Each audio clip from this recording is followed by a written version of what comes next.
Hi guys, so today is Saturday and it's my day off and also my husband day off. So we will go for a road trip. So ano nga ba yung dala-dala ko pag nagro-road trip kami?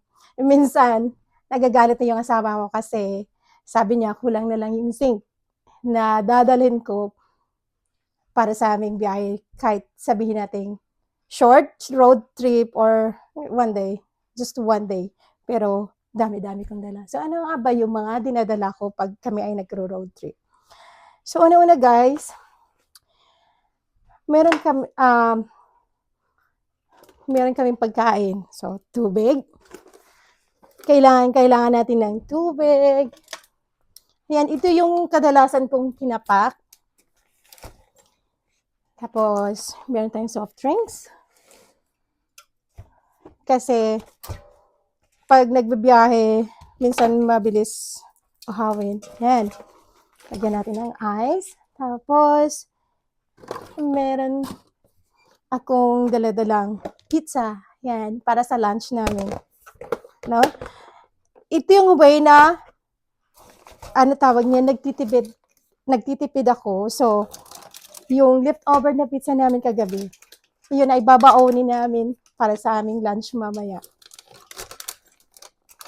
Yan. So, meron din ako biscuit, banana. Teka lang natin dito yung pizza. I hope it won't fit, no? So, meron ding oranges,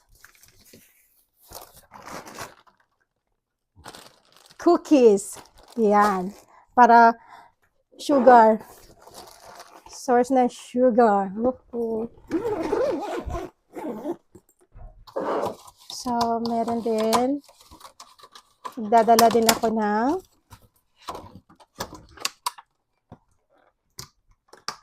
strawberry.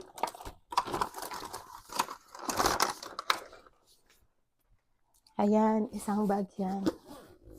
At saka, guys, meron akong daladalang knife just in case na mag-slice ako ng fruits. Ayan. So, itong bag na to ay dala-dala ko rin. Ano yung nilalagay ko dito? So, meron ako first aid kit. No? So, ano yung laman nito? Meron akong gamot sa tiyan. Meron akong inhaler. Tsaka Tylenol. Ayan guys. Dapat lagi tayong handa. Lalo na pag tayo ay nagbibiyahe. Meron din akong toothbrush and toothpaste. Tissue. Ayan. Meron ding, ayan, parang clipper siya. Pero, palagay ko magagamit ko siya. Ayan, nasa bag lang yan. Tapos, meron din akong extra clothes.